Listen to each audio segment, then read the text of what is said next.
요한복음 5장 19절입니다.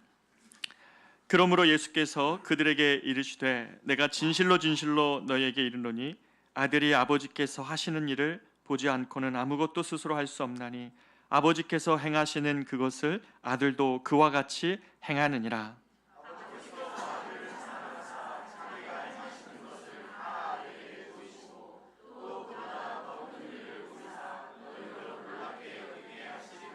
아버지께서 죽은 자들을 일으켜 살리심 같이 아들도 자기가 원하는 자들을 살리느니라.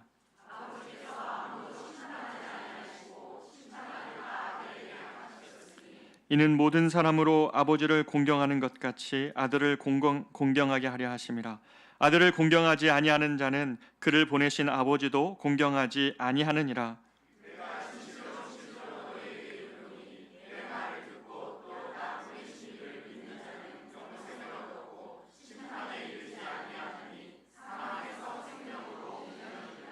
진실로 진실로 너희에게 이르노니 죽은 자들이 하나님의 아들의 음성을 들을 때가 오나니 곧 이때라. 듣는 자는 살아나리라. 아버지께서 자기 속에 생명이 있음 같이 아들에게도 생명을 주어 그 속에 있게 하셨고 또 인자됨으로 말미암아 심판하는 권한을 주셨느니라. 이를 놀랍게 여기지 말라. 무덤 속에 있는 자가 다 그 음성을 들을 때가 오나니 선한 일을 행한 자는 생명의 부활로 악한 일을 행한 자는 심판의 부활로 나오리라. 내가 아무것도 스스로 할 수 없노라. 듣는 대로 심판하노니 나는 나의 뜻대로 하려 하지 않고 나를 보내신 이의 뜻대로 하려 함으로 내 심판은 의로우니라. 아멘. 자리에 앉겠습니다. 저는 오늘 이 말씀을 중심으로 성도의 눈 그리고 믿음이라는 제목으로 여러분과 같이 은혜의 말씀을 나누려고 합니다. 여러분 지난 한 주 어떻게 사셨습니까? 전 지난 한 주에 참 많은 일들을 이렇게 경험하는 한 주였는데 특별히 한 개척교회 목사님이 찾아오셨고 그분과 만나면서 이야기를 하는데 그분이 이렇게 말씀하시는 거예요. 목사님, 제가 3년을 개척을 했는데 이제 더 버틸 힘이 없다는 거예요.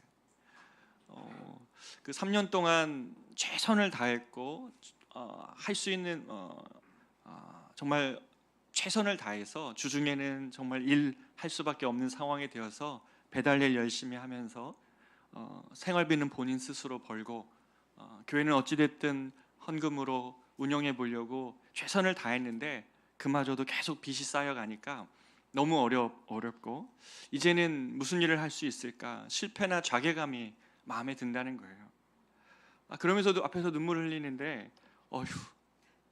정말 같이 이렇게 펑펑 울어줄 수밖에 없었던 것 같습니다.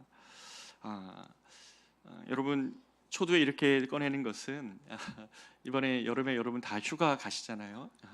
휴가 가셨을 때에 영상으로 저희 교회 예배 드리지 마시고 부탁드리기는 그 지역에 있는 작은 교회를 한번 검색해서 가서 한번 예배 드려 주십시오. 거기 가셔서 정말 우리 분당 우리 교회 중요한 전통이 하나 있었잖아요. 그렇죠? 명절 때 고향 내려가면 그 지역 교회 가서 예배 드리고 헌금하고 오는 것처럼 우리 교회가 직접 할 수 없다면 여러분 현장에 가셔서 정말 그 한 성도가 들어오는 것이 그렇게 기뻤다고 가슴이 뛰는 일이었다고 말하는 그런 지역교회 목회자들이 너무너무 많이 있습니다.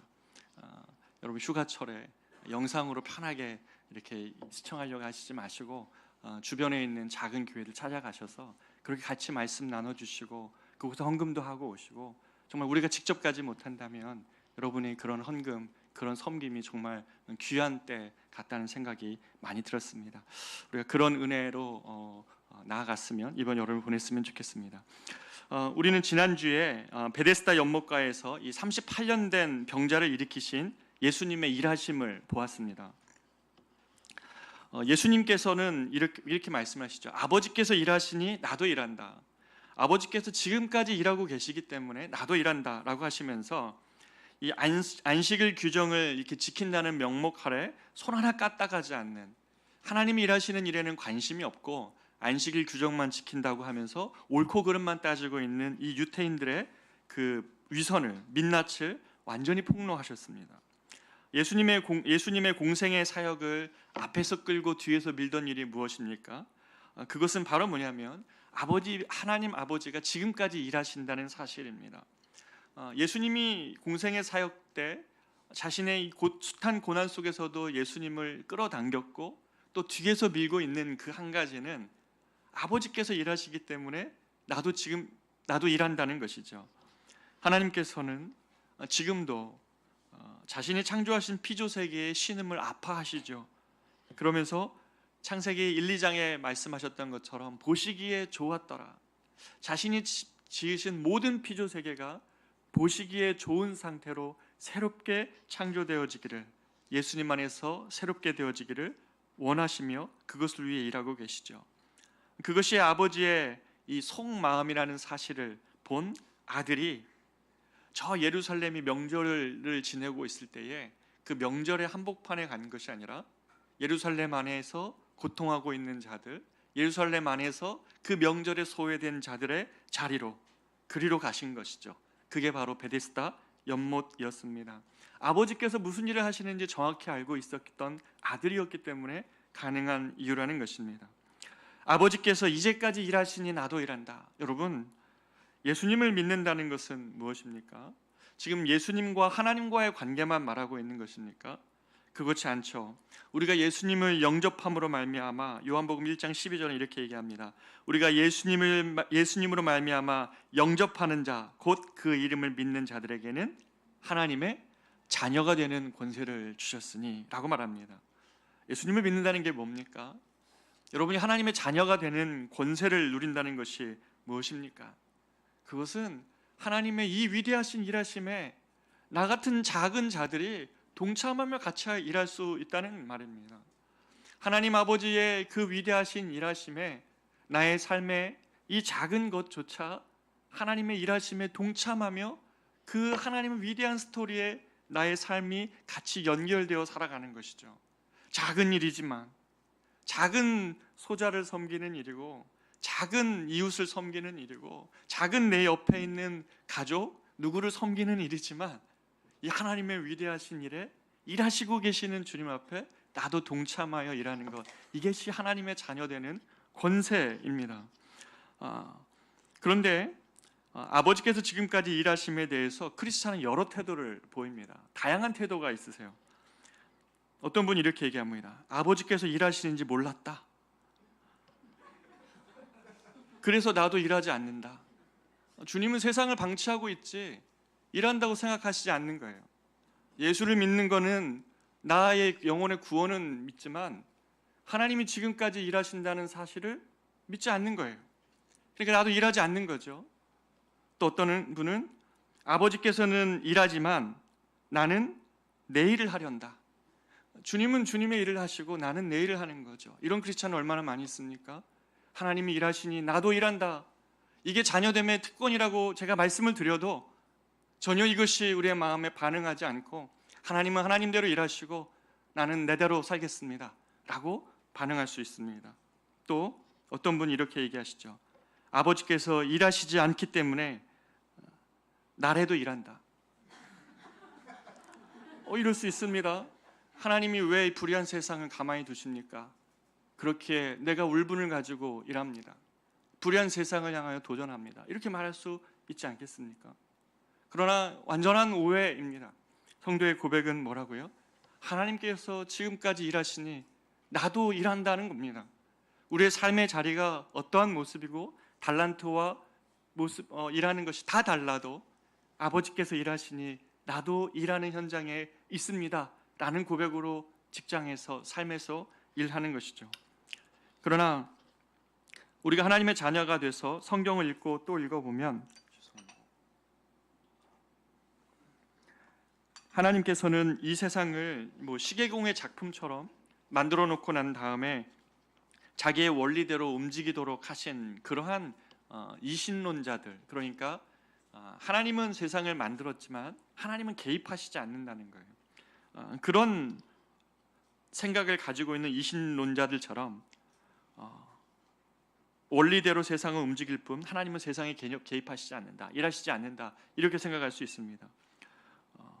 왜 주님이 원리대로라면 세상이 망가지고 멸망으로 치닫고 있습니까? 라고 하면서 하나님을 향한 항변하는 것이죠. 그러나 우리가 앞에서 나눈 것처럼 하나님이 보시기에 선하게 만드신 세상이 망가지고 있기 때문에 하나님은 역사 속에서 개입해 오셨습니다. 이 죽음의 자리에 있는 영혼들에게 주님은 찾아오셨던 기록을 성경은 숱하게 말하고 있고, 위로하시고 고치시고 일으키고 세우시고, 하나님은 세상 가운데 자신이 만드신 피조세계 가운데 개입하시며 일하십니다. 이스라엘이라는 한 민족을 일으켜서 그 안에서 예수님이 오게 하셨고, 예수님을 통하여 십자가의 구원의 길을 열어놓으신 것이 주님 아니십니까? 그리고 불의한 세상을 마침내 심판하시고 의를 위하여 핍박받은 자를 구원하시기 위하여 다시 오시겠다고 약속하신 것이 주님의 약속이 아닙니까? 이런데 어떻게 주님이 일하시지 않는다고 말할 수 있습니까? 그러니 아버지께서 지금까지 일하시니 나도 일한다, 이거는 예수님의 고백뿐만 아니라 우리 성도들의 고백이어야 된다는 것이죠. 그것이 어떤 형태이든, 물고기 2마리, 보리떡 5개, 내가 쌓아놓은 내 인생을 위하여 준비한 이 작은 도시락이지만 주님께 드리는 마음으로 내 삶의 작은 달란트, 내 삶에 있는 힘의 시간 동안 주님께 드리는 것서 아버지 일에 동참하는 것, 이게 성도들의 마음이라는 것이죠. 성경은 아버지께서 지금까지 일하시니 나도 일하는 자들, 그들로 가득 차 있습니다. 아버지께서 저 니느웨 원수들에게 복음 전하라고 하니까 처음에는 그것 저항하다가 마침 스페인 다시스로 가는 배 타고 저 멀리 도망가다가 풍랑 만나 요나 뱃속에서 요나 뱃속이 아니죠, 물고기 뱃속에서 회심하여 돌아온 요나, 그 요나가 바로 아버지께서 일하시겠다고 하니까 처음에는 내가 싫고, 저 사람 용서하는 거 싫고, 저 사람들 회개하는 거 싫고, 악한 자들은 마땅히 멸망하는 게 맞는데 그들조차 하나님께서 사랑하시겠고 구원하시겠다고 하시니 그 하나님의 일하심에 자기를 순복하며 가는 요나, 목숨을 걸고 이대로 살면 안 된다고, 이대로 살다간 당신들 죽게 된다고, 하나님의 언약적 심판이 코앞에 있다고 자신의 목숨을 걸며 외친 구약의 많은 선지자들, 한 번도 복음을 듣지 못한 저 이방인들 어떡합니까? 라고 하면서 자신이 가난하든 비천에 처하든 매맞음에 처하든 그 모든 것을 자처한 바울, 이렇게 하나님이 일하시니 자신이 일하는 사람들로 성경은 가득한 것이죠. 우리가 성경을 어떤 눈으로 보고 있습니까? 나의 어떤 유익을 취하기 위한 눈으로 보고 있습니까? 아니면 하나님의 일하심을 보면서 나의 작은 것이라도 아버지께서 일하시니 나도 같이 일하고 싶습니다, 내 인생 남은 시간 동안에 주님의 일하심에 나도 일한다가 주님 앞에 왔을 때에 주님의 일하심에 나도 함께 했노라 고백하는 그런 삶이 되어야 되지 않겠습니까? 우리 모두 다 선교사 목사 되라는 말은 절대 아니죠. 그러나 내가 하나님의 아들이 되는 권세를 가졌다는 것은 이것으로 나 자신 잘 먹고 잘 사는 것에 특권을 가졌다는 것이 아니라 아버지의 일을 이어가는 그 권세, 그것을 우리에게 주셨다는 말을 의미하는 것이죠. 그런데 이 아들이 아버지의 일을 잘 감당하려면 오늘 본문에 보니까 그 아버지의 일을 잘 감당하기 위해서는 아버지의 일을 잘 보는 것에서부터 출발하고 있다는 것을 봅니다. 마치 옛날에 이 대장장이가 자신의 가업을 자녀에게 이으려면 어떻게 할까요? 저 옆집에 대장장이 가서 일하는 거 보라, 이렇게 얘기하지 않잖아요. 아버지인 대장장이가 땀 흘려서 그것을 단련하는 것, 어떻게 철이 단련되어지고 어떻게 이것을 만들어내는지, 얼마나 정성을 기울여야 되는지, 얼마나 마음을 쏟아야 되는지를 옆에서 보는 거잖아요. 단순히 기술을 보는 것이 아니라 장인은 거기에 혼을 쏟잖아요. 그렇죠? 그런 것처럼 아버지께서 하시는 일을 잘 봄을 통해 아들은 그 일을 이어가게 됩니다. 19절을 한번 보십시오. 그러므로 예수께서 그들에게 이르시되 내가 진실로 진실로 너희에게 이르노니 아들이 아버지께서 하시는 일을 보지 않고는 아무것도 스스로 할 수 없나니 아버지께서 행하시는 그것을 아들도 그와 같이 행하느니라. 아멘. 진실로 진실로, 이거는 다른 표를 하면 아멘 아멘이라는 뜻이거든요. 요한복음에는 진실로 진실로 계속 나오는데 아멘 아멘, 정말 중요한 것은 이것이다, 이런 의미입니다. 예수께서 그들에게 이르시되 정말 중요한 것은 이것이니 라는 말입니다. 너에게 이르노니 아들이 아버지께서 하시는 일을 보지 않고는 아무것도 스스로 할 수 없나니 아버지께서 행하시는 그것을 아들도 그와 같이 행하느니라. 성도가 믿음대로 행할 수 있는 능력은 본 것 때문입니다. 무엇을 본 것입니까? 바로 예수님이 행하시는 것을 이 요한복음의 모습을 통해, 복음서를 통해 본 것 때문이죠. 예수님께서는 하나님의 아들로 하나님 아버지께서 행하신 일을 이제까지 보았기 때문에 예수님은 베데스다로 향할 능력을 가질 수 있었습니다. 예수님의 시선이 흐트러지지 않을 수 있었던 것은 하나님이 어떠한 일을 하고 계신다는 것을 알았기 때문에 명절의 소란스러움에 취하시는 것이 아니라 베데스다의 자리로 걸어가셨던 것이죠. 사마리아로 걸어가신 것입니다. 우리는 성경을 통해 하나님의 일하심을 보게 되고 또 더 가까이 이 예수님을 통해서 하나님의 일하심을 보게 됩니다. 근데 본다는 것은 무엇입니까? 영어도 보면 맞는 건지 모르겠는데 C가 있고 look at이 있잖아요. C는 그냥 보여지는 것을 보는 것입니다. look at은 무엇입니까? 어떤 사물을 뚫어지게 바라보는 것입니다. 본질을 파악하기 위하여서, 어떤 상황을 보기 위하여서 바라보는 것이죠. 하나님의 일을 본다는 것은 무엇입니까? 하나님이 행하시는 일을 그냥 옆에서 구경하겠다는 의미가 아니죠. 하나님이 어떠한 마음으로 그 일을 행하시는지를 그 하나님의 관점과 하나님의 마음으로 보는 것입니다. 우리가 하나님의 일을 행한다는 것은 이 하나님의 시선이 우리 안에 들어온다는 것을 의미합니다. 단순히 옆에서 보는 것이 아니라 마음을 통하여 그 일을 행하시는 것을, 하나님의 그 행하시는 것을 그 예수님의 마음을 가지고, 하나님의 마음을 가지고 본다는 것을 의미하죠. 그래서 하나님의 자녀가 된다는 것은 바로 이 하나님의 아버지의 마음으로 세상을 보는 것입니다. 하나님의 아버지의 마음과 긍휼로 세상을 바라보는 것이죠. 그 세상 속에서 그 하나님의 마음 때문에 내 발과 손이 움직여지는 것, 그 하나님의 동역자가 된다는 것, 그것을 바로 의미하는 것입니다. 내가 보지 않고는 행할 수 없다는 것이 바로 그것이죠. 여러분의 자녀를 위하여서 여러분 왜 기도합니까? 하나님의 마음이 그 아이들에게 있다는 사실, 그 긍휼한 눈으로 그 아이들을 보니까 이대로 살아가면 안 될 것 같기에 그 아이들을 위하여 눈물을 흘려 기도하는 것 아닙니까? 지난주 어떤 한 성도님이 그러시더라고요. 목사님, 어머니 기도회를 만들어 달래요. 아직은 그런 준비가 안 되어 있습니다. 그런데 그 어머니의 마음이 뭔지는 알겠어요. 목사님, 교회에 나와서 이 아이들을 위해 씨름하며 기도하고 싶다는 어머니의 마음이었어요. 왜 그럴까요? 아버지의 마음으로 보니까 이대로 두면 안 될 것 같거든요. 이것이 하나님의 아버지의 눈으로 보는 것 아닙니까? 하나님의 아버지의 눈으로 보면 이 세상에서 아버지께서 일하시는 것이 보이고, 그리고 아버지가 어디로 걸어가시는 것이 보이기 때문에 당신의 자녀들도 그리로 걸음을 옮기고 그것을 위해 기도하며 하나님의 동역자가 된다는 것을 의미하는 것입니다. 아버지의 일하심을 보는 것, 이것이 아들의 일함의 동기요 이유였던 것입니다.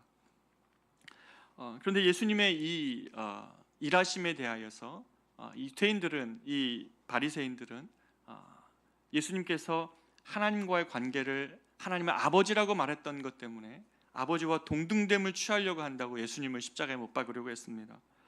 그러나 오늘 우리가 19절부터 읽었던 것은 예수님께서 어떤 권위를 갖고 있는가를 말씀하십니다. 예수님의 권위, 이 파워 또는 authority라고 하죠. 권한, 예수님의 능력, 이게 무엇이냐는 것이죠. 예수님께서 정말 하고 싶은 권위와 능력은 무엇입니까? 그것은 아버지께서 오늘 본문처럼 죽은 자들을 일으켜 살리심 같이 아들도 자기가 원하는 자들을 살리시는 능력, 이 부활의 능력에 있다고, 예수님의 파워와 능력은 바로 그것이라고, 죽은 자를 살리는 능력이라고 말씀하십니다. 예수님에게 있는 권위는 이 죽은 자들을 일으켜 살리시는 권위입니다. 무덤에 있는 자들을 일으키시는 이 미래적인 부활을 뿐만 아니라 지금도 이 요한복음 4장 5절에 등장하는 많은 사람들, 어떤 사람들이 있었습니까? 우리가 앞에서 사마리아 여인과 같은 사람들, 베데스다에 38년 된 그러한 오랜 질병으로 고통하는 사람들, 사망의 그늘에 앉아 신음하는 사람들, 자기 연민과 실패와 좌절감 속에서 희망을 잃은 이들, 남과 오랜 시간 담쌓고 혼자의 어둠 속에 갇혀 있는 이들, 오랜 투병 생활로 지칠 대로 지친 이들, 모두를 그 절망의 자리에서 일으켜 세우시는 것, 바로 이것이 하나님의 권위와 능력이라고 이야기합니다. 그렇기 때문에 21절을 한번 보십시오. 아버지께서 죽은 자들을 일으켜 살리심같이 아들도 자기가 원하는 자들을 살리느니라. 현재형으로 쓰여 있어요.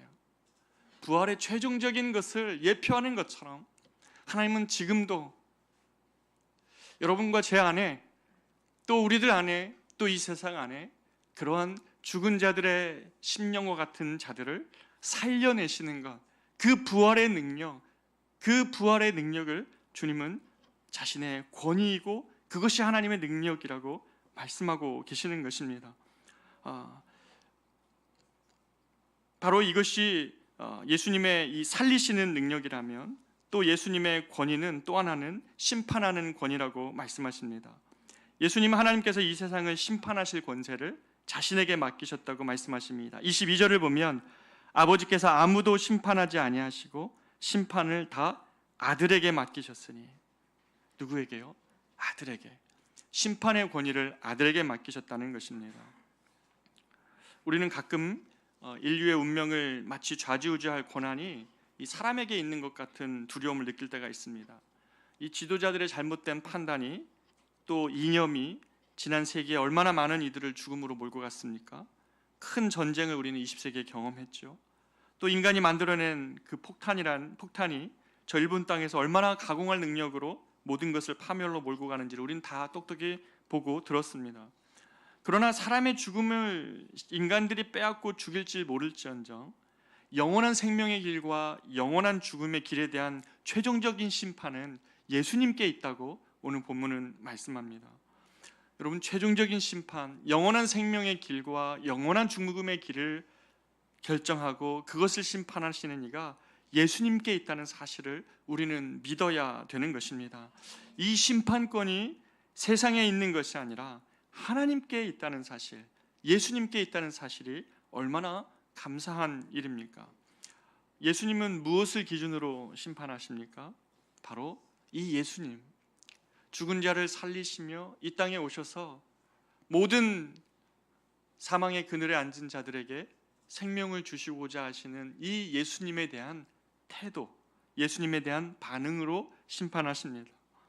예수님을 하나님의 아들로 믿는 자는 천국에서 영원히 살 것이라고 선언하시지만, 반대로 예수님이 하나님의 아들이심을 부인한 사람에게는 영원한 죽음을 선언하시는 것이 예수님의 심판인 것이죠. 여기서 중요한 것이 하나 있습니다. 우리는 이러한 예수님의 심판, 생명의 길을 걷는 것과 죽음의 길로 결정되어지는 것이 세상 마지막 날에 있을 것처럼 생각합니다. 그렇죠? 그러나 성경을 보면 그렇지 않죠. 예수님을 통해 영생을 얻은 자는 이미 그 영생 안에 살고 있고, 심판에 이를 자는 이미 심판의 사망을 가슴에 안고 살아간다고 오늘 본문은 말씀하고 있습니다. 그렇기 때문에 이미 어떤 이는 이 땅에 살면서도 영생의 삶을 살고, 어떤 이는 사망의 삶, 심판받는 삶을 살아가죠. 바로 이것이 24절에 예수님이 이렇게 명료하게 말씀하신 것입니다. 여러분, 24절을 같이 한번 읽어보겠습니다. 시작. 내가 진실로 진실로 너에게 이르노니 내 말을 듣고 또 나 보내신 이를 믿는 자는 영생을 얻었고 심판에 이르지 아니하나니 사망에서 생명으로 옮겼느니라. 여러분, 이 말 잘 보십시오. 여기서 시제가 굉장히 중요합니다. 여기에서 과거형으로 나오는 내 말을 듣고 나 보내시는 이를 믿는 자는 영생을 어떻게 해요? 얻었고라고 얘기합니다. 그렇죠? 한국어는 과거형으로 표현되어 있지만 원문 헬라어에는 현재형으로 표현되어져 있습니다. 영생을 지금 갖고 있다는 것입니다. 예수를 믿는 자는 죽음 이후에 영원한 삶, 죽지 않고 살아가는 영원한 삶을 의미하는 것일 수도 있지만, 예수의 생명을 그 안에 갖고 이미 이 땅에서 그 영생을 누리며 살아가는 자라고 현재형으로 이미 그렇게 된 자라고 이야기하는 것이고, 성도는 그래서 예수님을 믿을 때 그 영생을 이미 얻었고 그 영생의 삶이 시작되었다고 말하는 것이죠. 또한 사망도 어떻게 해요? 사망에서 생명으로 이미 옮겨진 자라고 말씀하고 있는 것입니다. 이미 이것이 우리 안에서 벌어졌다고 그렇게 말씀하시는 것이죠. 아브라함이 이삭을 제물로 드리라는 하나님의 요구에 그는 어떻게 했습니까? 묶인 재단에 묶인 이삭을 향해서 흉내낸 것이 아니죠. 그는 진짜로 어떻게 했냐면 그 칼을 내리치려고 했습니다. 무엇을 믿었기 때문에, 무모한 순종이 아니라 분명한 확신이 그 안에 있었기 때문입니다. 그것을 히브리서 11장 19절에서 히브리 기자는 이렇게 해석을 합니다. 그가 하나님이 능히 이삭을 어디요? 죽은 자 가운데서 다시 살리실 줄을 생각하니라. 아브라함은 그냥 무모한 순종을 한 게 아니에요. 하나님 어떻게 하시겠지가 아니었습니다. 이 아들을 죽은 자 가운데서 살리실 것을 아브라함은 이미 믿었던 것이에요. 성도의 믿음은 이 죽음 가운데서도 다시 살리시게 하는 부활의 믿음입니다. 이것이 믿음의 본이요 예수님이 가르쳐 주신 믿음입니다. 사망 가운데 있으나 생명의 삶으로 옮겨주신 것, 영생을 이미 소유한 자라는 것입니다. 그것이 믿음입니다. 내 안에 생명, 예수의 생명이 있다는 것이고, 우리가 죽을지언정 부활하게 하시는, 죽은 자를 일으키시는 그 하나님의 생명의 능력이 우리 안에 있다는 사실, 바로 그것이 믿음이라는 것입니다. 여러분 생각해 보십시오. 초파일되면 저 봉은사에 수많은 사람들이 자녀를 위해 기도합니다. 수험생 기도회 하면 이제 가을 되겠죠. 우리 성도들도 여기 교회 와서 기도합니다. 누가 대학 합격하는 겁니까? 파워 대결하는 거예요? 그런 게 믿음 아니잖아요. 모든 종교에는 다 자신의 안녕과 삶을 위해 기도합니다. 그걸 가지고 우리가 성도로서 세상에 존재하는 것이 아니라는 것입니다. 거기에 파워가 있는 것이 아니라 성도의 진짜 파워와 권세는 어디에 있습니까? 바로 이것 아닙니까? 내 안에 예수의 생명이 있다는 것입니다. 사망에서 생명으로 옮겨갔다는 것입니다. 어떠한 절망도 무너뜨릴 수 없는, 어떠한 두려움도 우리를 사로잡을 수 없는 예수의 생명이 우리를 붙들고 있다는 것 아닙니까? 그것이 여러분이 지금 잠시 지체하는 것 같고, 잠시 고통하는 것 같고, 잠시 아파 보이는 것 같아도 그곳에서도 예배하고 찬양하고 노래할 수 있는 깊은 밤의 노래를 부를 수 있는 것이 바로 예수의 생명이 그 안에 있는 영생을 소유한 자들의 능력 아닙니까? 그것이 성도의 능력이라고 본문은 우리에게 말하고 있는 것 아닙니까? 그런데 이런 모습이 우리 안에 보이지 않기 때문에 성도들이 위기를 처하는 것이고 오늘날 교회가 힘을 잃어가는 것입니다. 세상과 똑같아서 구별되는 지점이 없죠. 도덕적인 기준이 높지도 않고 오히려 사람들의 보기에는 더 이기적으로 보이는 그리스도인들, 저들이 도대체 무엇을 믿고 있는가? 저들이 정말 부활의 능력을 믿고 있는가? 정말 예수의 생명으로 영생을 소유한 자처럼 살아가고 있는가? 이것이 저들의 모습에서 보이지 않기 때문에 이것이 위기가 아니겠습니까? 성도의 가장 중요한 믿음에서 뿜어져 나오는 능력은, 그리고 권세는 영생을 소유한 권세입니다. 그런데 그것들 다 잊어버리고 예수를 믿는다는 것이 세상의 성공을 보장하기 위한 한 가지 방편처럼 생각하면 그것은 때로는 그거 필요합니다. 그거 부정하는 거 아니에요. 저는 예수 믿는 사람들이 다 어렵고 힘들게만 살아야 된다고 생각하지 않습니다. 다 그렇지 않습니다. 그러나 더 깊은 성도의 파워와 능력, 권세는 영생을 소유하여서 하나님의 생명에 잇대어서 살아가고 지금 이 땅에서도 그 부활의 능력을 믿으며 그들이 좁은 길을 가도 기쁘게 갈 수 있는 바로 그런 사람들, 마치 다른 소망이 있는 자처럼 살아가는 그 모습, 그것이 성도가 가지고 있는 능력이고 파워이고 저와 여러분 안에서 여러분을 온전히 변화시켜 가게 하는, 온전히 힘있게 가게 하는 능력이 바로 그것 아닙니까? 로마서 8장에서 그래서 환난이나 기근이나 적신이나 칼이랴 그 어떤 피조물이라도 하나님의 사랑에서 끊을 수 없느니라 라고 말하는 그 놀라운 파워와 힘은 바로 이 예수의 생명이 우리 안에 찾아왔기 때문에, 우리를 다스리고 있기 때문에 나오는 힘과 권세인 것이죠. 사랑하는 저와 여러분 안에 이 능력 사라져 있는 것 아닙니까? 이것 잃어버렸기 때문에 하나님을 향하여서 늘 눈물바람으로 살고 있는 것 아닙니까? 절망의 자리에서 헤어나오지 못하는 것 아닙니까? 내가 이루어야 될 그 하나 목표 때문에 하나님이 서운한 것 아닙니까? 반대로 해보십시오. 권면합니다. 예수의 생명이 내 안에 있다는 사실로 인하여 감사하며 찬양하며 예배해 보십시오. 빌립보 감옥이 열립니다. 그것이 능력이라는 것이죠. 성경을 맨날 지식으로만 공부하지 마십시오. 머리만 커져갑니다. 비만해집니다. 이 신앙과 믿음의 능력과 파워를 경험하지 못한 채 지식을 계속 쌓으면요, 그것이 우리의 영혼을 메마르게 합니다. 내 안에 예수의 생명이 있다는 사실, 이것이 내 안에서 부활의 능력으로, 죽은 자를 일으키시는 하나님의 능력으로 내 안에 함께하고 있다는 사실, 이것이 여러분을 진정으로 힘있게 하는 능력인 것입니다. 24절에 보면 내가 진실로 너희에게 이르노니 내 말을 듣고 또 나 보내신 이를 믿는 자는 영생을 얻었고 심판에 이르지 않았나니 사망에서 생명으로 옮겼느니라 라고 말씀하시면서 25절을 보면 진실로 너희에게 이르노니 죽은 자들이 하나님의 아들의 음성을 들을 때가 오나니 곧 이때라. 어떻게 해요? 같이 한번 읽어보겠습니다. 시작. 듣는 자는 살아나리라. 아멘. 듣는 자는 살아납니다. 어떠한 사람일지라도, 어떠한 어둠을 경험하고 있는 사람일지라도 듣는 자는 살아나리라.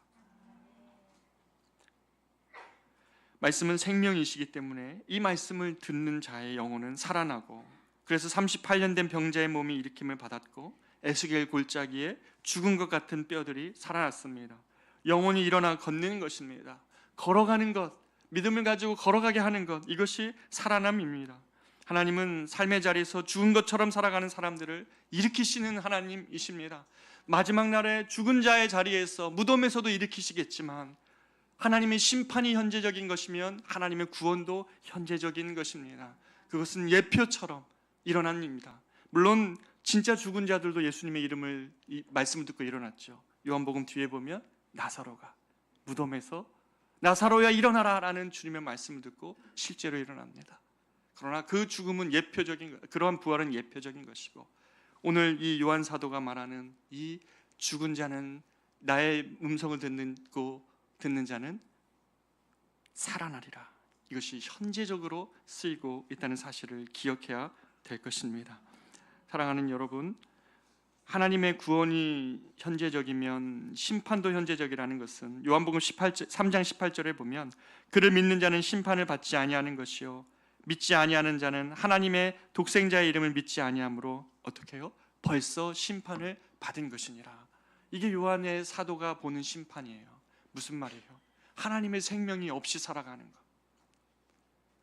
교회에 출석을 하고 있으나 아직 하나님을 알지 못하여서 하나님의 생명이 그 안에 있지 아니한 자들에게 우리가 복음을 전해야 될 이유가 무엇입니까? 여러분, 1대1로 누군가에게 말씀을 전하고 우리 교회에 출석하면서 아직 하나님을 알지 못하는 자들에게 예수님을 전해야 될 이유가 무엇입니까? 또 세상 가운데서 이 복음을 증거해야 될 이유가 무엇입니까? 요한복음 3장 36절에 보면 아들을 믿는 자에게는 영생이 있고 아들에게 순종하지 않은 자는 영생을 보지 못하고 도리어 하나님의 진노가 그 위에 머물러 있나니. 하나님의 진노가 그 위에 머물러 있는 인생들이 너무너무 많아요. 하나님의 생명이 없기 때문에 생명의 길이 무엇인지 모른 채 사망과 죽음의 세상의 길로 계속해서 걸어가는 것이죠. 누군가는 그걸 불나방으로 표현했잖아요. 어둠에 저기 밝은 빛이 있으니까 그게 빛인 줄 알고 다 가지만 결국은 다 죽게 되는 불나방들, 그런 삶을 살아가는 하나님의 진노가 그 위에 머물러 있는, 이것이 심판이라는 것이에요. 현재적인 심판. 최종적인 심판은 제일 마지막 날 주님 오실 때 임하겠지만 이미 그러한 심판, 하나님의 영생이 무엇인지도 모르고 하나님의 이 생명이 무엇인지 모른 채 살아가는 세상의 많은 사람들의 길, 이것이 심판의 길이고 이미 심판받은 것의 모습이라고 이야기하고 있습니다. 사랑하는 여러분, 말씀을 마치고자 합니다. 우리는 하나님이 지금까지 생명을 살리시는 일을 보았습니다. 요한복음 4장 5장에서 주님은 말씀하세요. 너가 사마리아 수가성의 여인의 모습에서 네 모습을 보냐? 저 베데스다 38년 된 그 환자의 모습에서 네 모습을 보고 있느냐? 그러나 나는 어떻게 걷고 있느냐? 굳이 가지 않아도 될 사마리아를 통과해 가시고 사람들이 저기 명절에서 소란스럽게 떠들 때에 베데스다에 38년 된 병자의 삶의 자리로 찾아가시면서 하나님이 지금까지 일하시니 나도 일하신다 라고 말씀하시며 아버지께서 하시는 일을 보았기에 나도 일한다라고 말합니다. 성도의 삶이 하나님은 일하시는데 나는 그분의 일하심과 아무런 상관없이 살아간다면 어디서 능력이 나옵니까? 예수 믿는 자들은 사망에서 생명으로 옮긴 자들입니다. 영생을 소유한 자들입니다. 이것 때문에 환난과 기근과 적신이나 칼도 그리스도의 사랑을 경험하며 이기는 자들이 예수의 능력을 가진 사람들입니다. 우리가 보고 싶은 성도들이 그런 성도들 아닙니까? 오늘날 우리 시대에 필요한 성도들이 그런 성도들 아니냔 말입니다. 예수 믿는다는 것이 기껏 다른 사람과 경쟁해서 조금 더 얻는 것을 만족하는 성도라면 그것은 진짜 예수를 만난 사람들이 아닐 것입니다. 그것을 훨씬 뛰어넘는 능력이 예수 안에 있습니다. 그것이 성도의 권위와 능력입니다. 예수의 영생을 소유한 자. 그래, 맞아. 죽은 자를 부활하게 하시는 하나님의 능력이 나와 함께하고 있는데 내가 왜 이렇게 절망하는가? 내가 원했던 것 아니어도 내 삶이 어찌 실패했다고 말할 수 있는가? 그렇지 않죠. 어떠한 삶을 살아가든지 간에 내가 이 일로 주님을 영화롭게 하기를 원합니다. 아버지께서 일하시는 자리에 나도 같이 일합니다. 오병이어의 이 작은 삶, 나를 위하여 준비한 도시락을 주님 앞에 드립니다 라고 그렇게 고백하며 나아가는 저와 여러분 되시기를 축복합니다. 우리 이 시간에 같이 한번 이 찬양 부르며 나아가겠습니다. 목마른 사슴 시냇물 찾아. 같이 찬양합니다.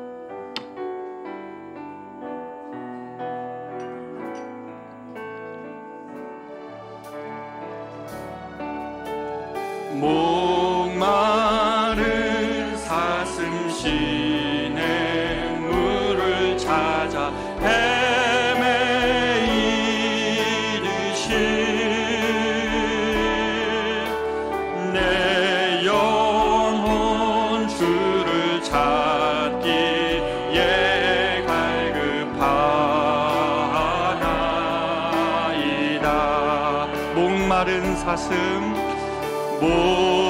목마른 사슴 시냇물을 찾아 헤매이듯이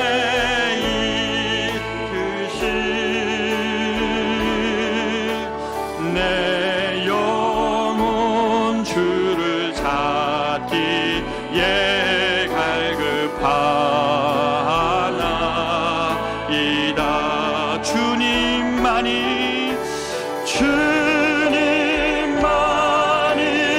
나의 힘, 나의 방패, 나의 참 소망, 나의 몸 정성 다 바쳐서 주님 경배합니다.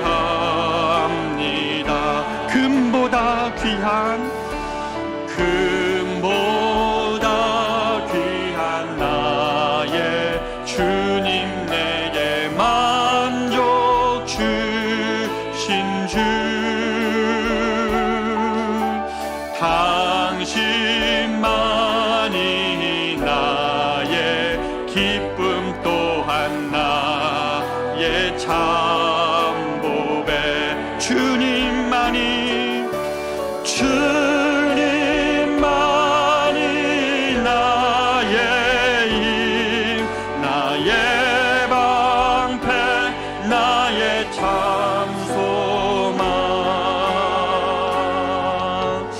나의 몸 정성 다 바쳐서 주님 곁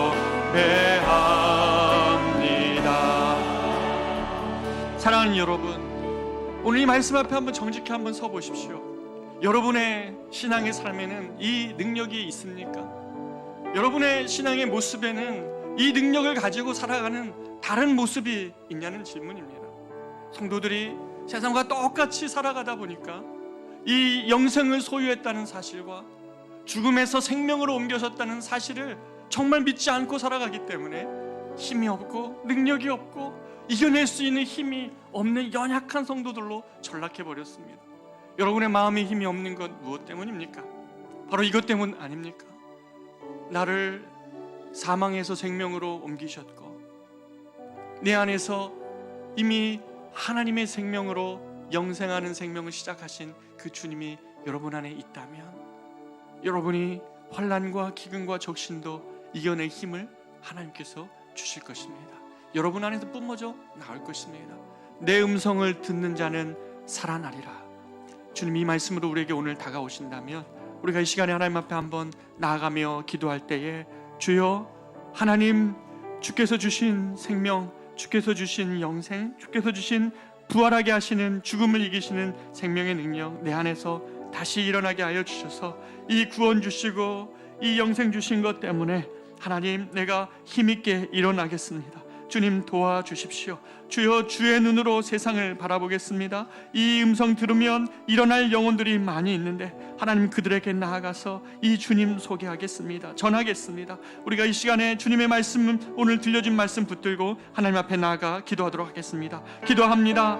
존귀하신 아버지 하나님, 오늘 하나님께서 이 말씀을 통하여서 사랑하는 우리 커맨시 교회 성도들에게 각자의 모습, 다양한 모습으로 하나님 찾아오셔서 말씀하시는 주님이심을 믿습니다.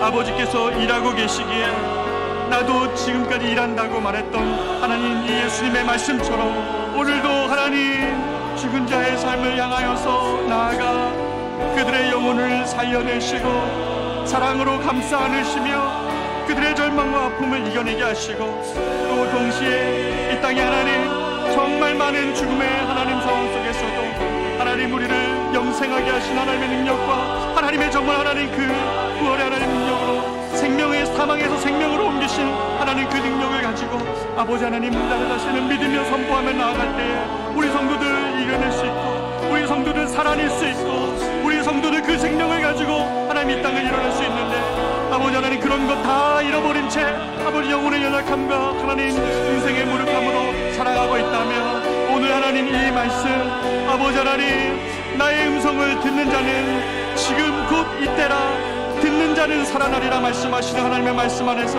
사랑하는 우리 성도들 일어나게 하여 주시옵소서. 이 세상을 향하신 하나님의 이 회복하심에 우리가 같이 동참하는 자들 되기를 원합니다. 하나님은 이 세상을 다시 보시기에 좋은 곳으로 하나님 만들기도 원하시는 당신의 열심을 가지고 아들을 보내셨고 하나님 지금도 일하시는 하나님이심을 믿습니다. 우리가 가지고 있는 보리떡 5개 물고기 2마리 여전히 하나님 내 것이라고 하나님 내 도시락이라고 말하는 자들 아니라 아버지 하나님 이것 내어드리며 우리가 하나님 호흡하는 그 순간까지 우리의 삶을 드려 주님을 영화롭게 할 수 있고 주님의 생명 되심을 전할 수 있는 저희들 될 수 있도록 주님 인도하시고 역사하여 주시옵소서. 우리 삶을 드립니다. 우리의 생명을 드립니다. 주님 함께하여 주시옵소서. 주님만이 나의 힘 주님만이 나의 힘 나의 방패 나의 참 소망 나의 몸 정성 다 바쳐서 주님 경배합니다. 아멘. 우리 다 같이 일어나셔서 내는 주의 영광을 보내 이 찬양 부르시면서 우리가 무엇을 보고 있는가, 우리의 시선이 혹시 정말 보아야 될 것들은 보지 못한 채 보지 않아야 될 것들만 보고 살아가는 인생은 아닌가. 우리의 믿음의 눈을 들어서 하나님께서 일하심을 보며 주의 영광을 이 시간에 우리 보며 찬양하는 이 찬양으로 하나님께 마지막으로 예배하기를 원합니다.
마지막으로 주의 영광 이곳에 가득해.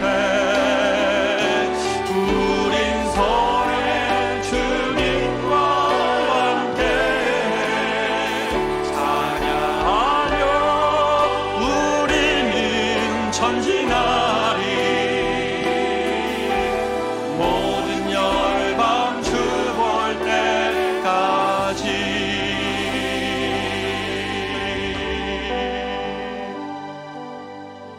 이제는 우리 구주 예수 그리스도의 은혜와 하나님의 말로 다 할 수 없는 사랑하심과 성령님의 인도 보호 교통 충만케 하심이 우리의 눈을 들어 보지 말아야 될 것들을 보는 인생에서 보아야 될 것들을 보는 인생으로 바꿔 하나님이 일하시니 나도 나의 인생의 작은 것들을 가지고 그 주님의 살리심의 인총에 하나님 기대어 또 잇대어 살아가기를 원하는 사랑하는 우리 성도들의 이 결단 위에 하나님의 그 영생과 그 부활하심의 능력을 다시 한번 힘있게 하나님 우리의 영혼 안에서 뿜어져 나오기를 소망하며 각자의 자리로 돌아가는 모든 성도들의 삶과 가정과 일터 위에 그리고 이 땅 위에 이제로부터 영원토록 함께 있을지어다.